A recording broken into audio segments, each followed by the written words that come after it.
All right.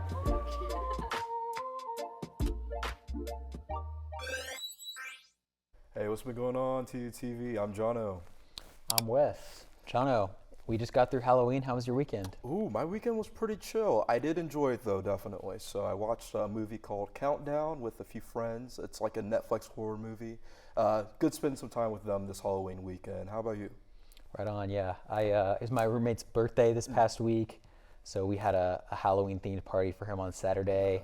Nice. Got some nice skull decorations. I messed around with some cool lights and decorations and stuff.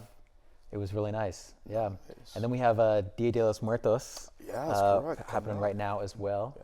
Yeah. And we have the First Friday Art Crawl coming up, which is really exciting. Ooh, yeah. No, I'm definitely gonna try to make it to that one for sure. Yeah. And then we also have the Fall Festival this coming on the 5th. Fall Bash? Fall Bash. Yes. Fall Bash. Yes, coming up on the 5th. So we have a Yeah. lot of It'll fun. be right after the football game. Yeah, exactly. We have a lot of fun, exciting activities coming up this week for sure. Yeah. All right, TUTV. We'll see you on the flip side. Peace out. Thanks for tuning in.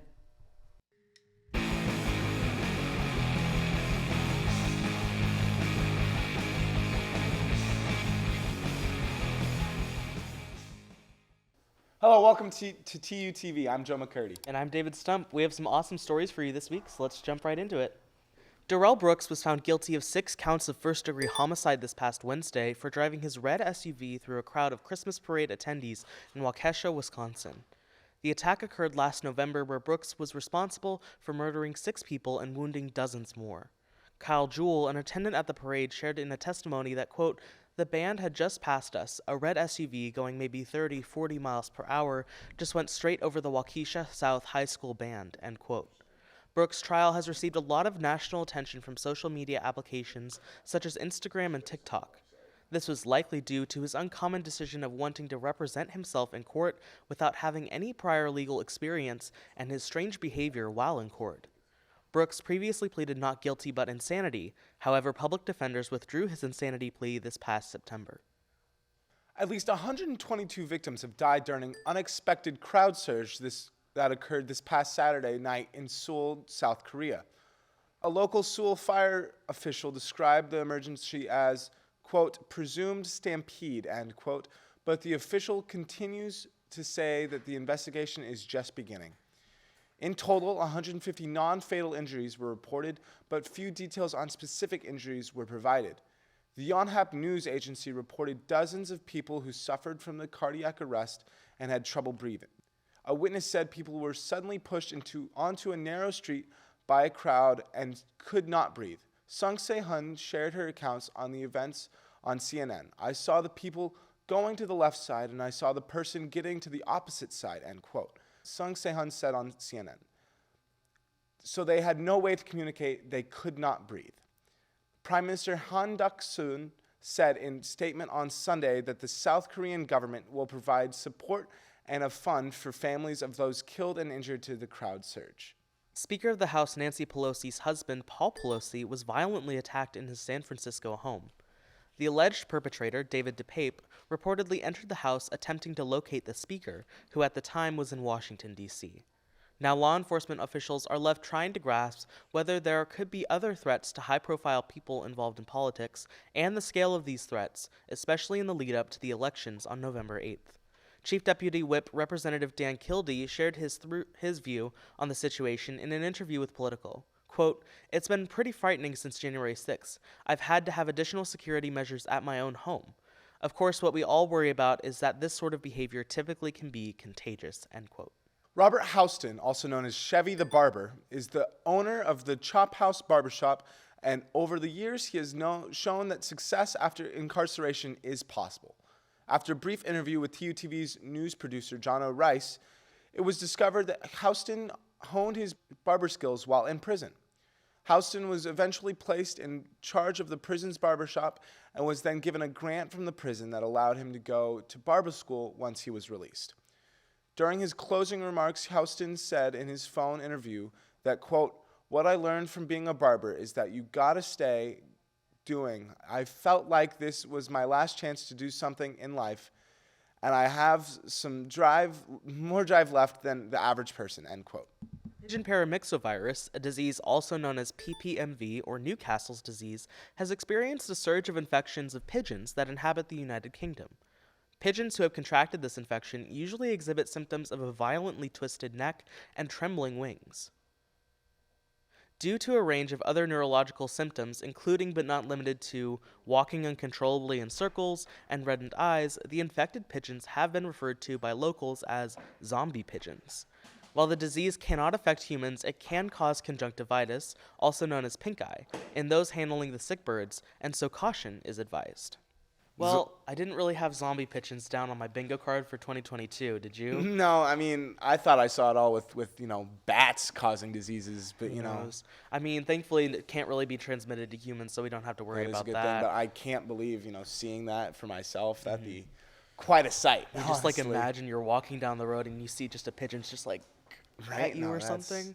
I mean, those poor pigeons. Pretty man. terrifying, yeah. Well, that's all that we have for you this week. We'll see you next time. Happy November.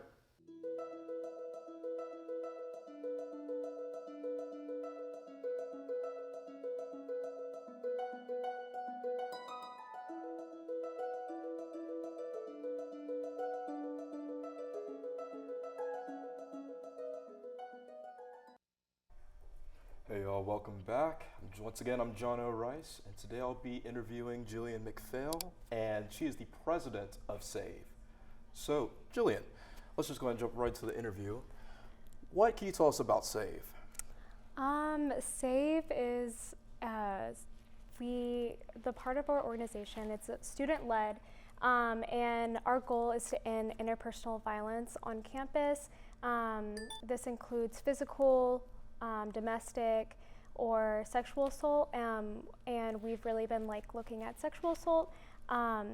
So that is our purpose, and we believe that education and awareness is the way to do that. All right, so Gillian, you are the president of S.A.V.E., so I kind of wanted to know what caused you to want to take lead in S.A.V.E. and join S.A.V.E.? I think for me, I had a lot of people when I came to school that was already a part of S.A.V.E., and I immediately fell in love with it. That is what I'm passionate about, is ending violence, especially sexual violence, and I believe S.A.V.E. has offered me so many opportunities to learn more about myself. I am so lucky that I have the opportunity to now be the president of it. So That's so cool. All right. So it's my understanding that S.A.V.E. has an upcoming EP event coming up. It is the Gender Norms EP. And I was just wondering if you could tell us a little bit more about what will be happening at that event and where it will take place and what time. So it's happening this Thursday, and it will be in the alcove at 7 p.m. And basically, it's a diverse group of community leaders, and they are going to talk about what are gender norms and how they can affect marginalized groups of people in a negative way. And there'll be cookies too. So, yeah. Okay. If an individual wanted to join S.A.V.E., how would they do that, and how could they be just an amazing S.A.V.E. member? So there's different levels of S.A.V.E. members. Anyone can join. We can add you to the email list, and we also have a group me for general members.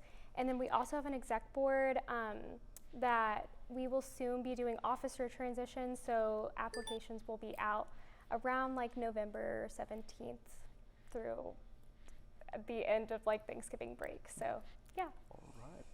Perfect. And were there any other upcoming events with S.A.V.E. happening? No, sadly our last one, which I'm really kind of sad about because my last one as president. So yeah.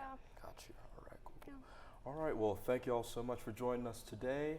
This was Gillian, president of S.A.V.E. Feel free to stop by at any S.A.V.E. meeting. These happen once every 2 weeks, and feel free to, join the conversation. All right. Once again, I'm Jono Rice. See y'all later.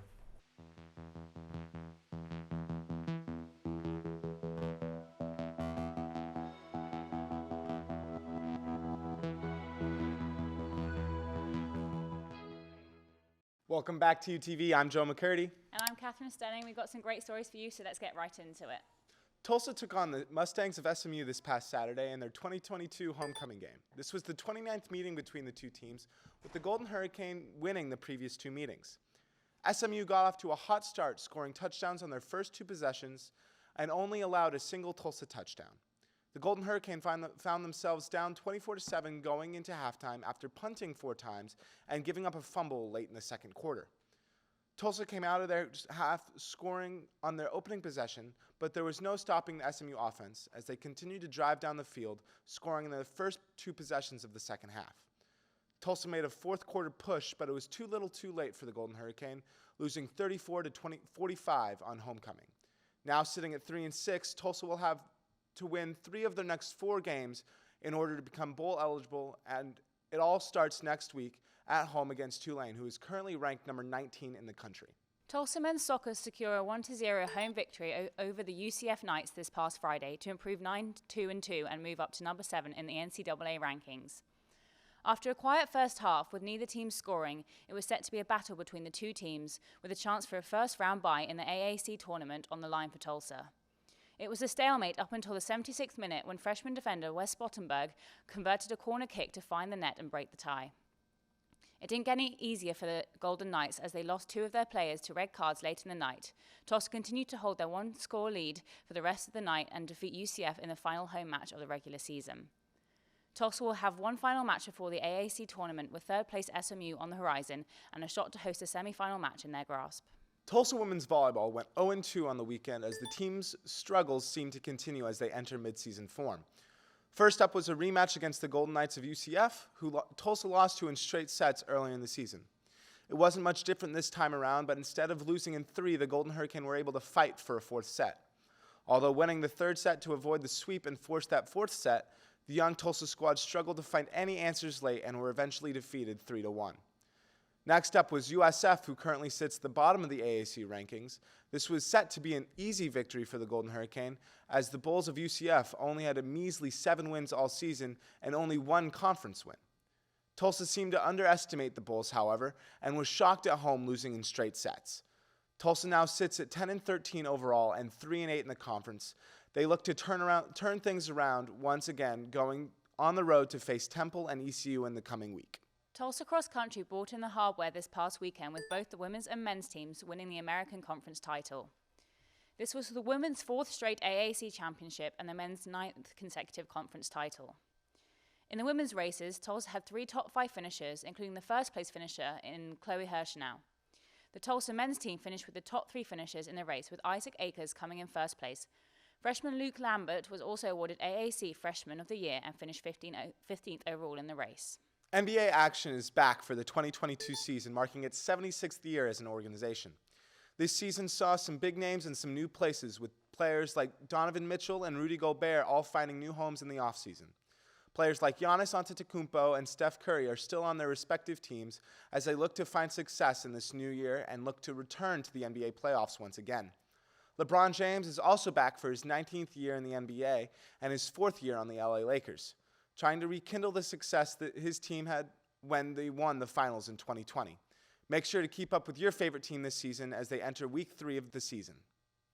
First of all, I would like to welcome you back to the Sports Anchors I know, Desk. it's been a while. It has been, and it's honestly great to see you back. Thanks. So you're on the rowing team, we know Yes. that, and I heard you guys have a match coming up, or a meet coming up. Scrimmage, yeah. So we have our only home scrimmage of the fall season this Saturday in Catoosa at the Jaybird Senior Shell Nest, I think it's called. It's against UCO, and we would really appreciate any support. Yes, we're going to do a few, I think it's a couple 4-kilometer races, which are quite hard, so we'd really love any cheering. Yes. And hopefully we win. And it's just UCO is Div 2 national champions, so they're going to be tough to beat, but we're really excited. And it should set us up well for the spring season. Yes. Well, I'm excited for you, and make sure you go out and support. That's all from me. See you later. Bye, guys.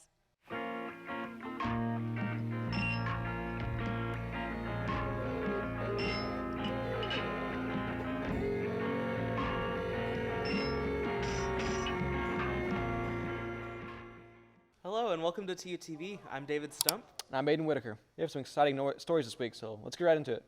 Taylor Swift has made history as the first artist to claim all of the top 10 spots on the Billboard Hot 100. In its 64-year run, no artist has ever held all top 10 spots at once. The singer-songwriter also has had the most top 10 songs of any woman in the chart's history, surpassing Madonna's record of 38 with her new record of 40. Drake still has the most top 10 songs overall, standing at 59 top 10 hits. Swift has also earned her Hot 100 debut with her single Anti-Hero from her new LP, Midnights. Other number one debut from Swift include Shake It Off, Cardigan, Willow, and All Too Well, Taylor's version. She is now tied with Ariana Grande for number one entrances among women. The Tulsa Arts District will host its First Friday Art Crawl this week on November 4th. The First Friday Art Crawl is a year-round monthly event featuring Tulsa galleries, studios, and museums, with part-time galleries and shops for local Tulsa artists to display and sell their work. According to the Tulsa Arts District website, quote, visitors can expect visual art, performances, and maybe a few fireworks. Each venue offers something different and creative, end quote. The Art Crawl takes place on the first Friday of every month from 6 to 9 p.m. The event consistently draws over 3,000 people every month and continues to attract new people to downtown Tulsa and to grow Tulsa's artistic community. According to the Tulsa Arts District, the November Art Crawl will also include a Dia de los Muertos celebration at Living Arts and Guthrie Green. After 3 seasons, Henry Cavill has decided to step down from his leading role in Netflix's The Witcher.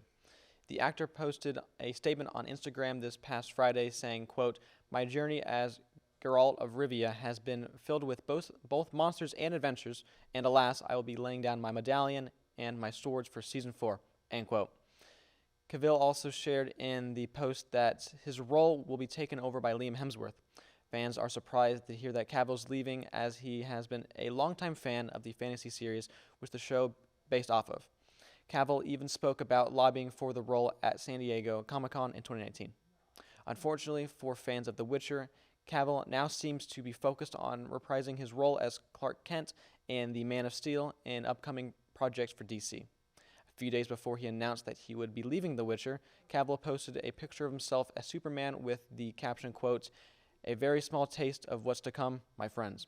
The dawn of hope renewed, end quote. Kanye West has been suspended from Instagram after a recent post targeting the Jewish community. West posted about his suspension on Parler, a conservative social media platform dedicated to free speech, which is set to be acquired by Kanye himself.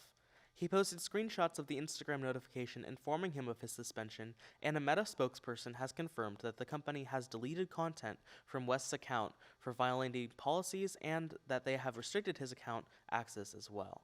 This is not Kanye's first suspension, as he was suspended from his account in early October for violating the platform's guidelines.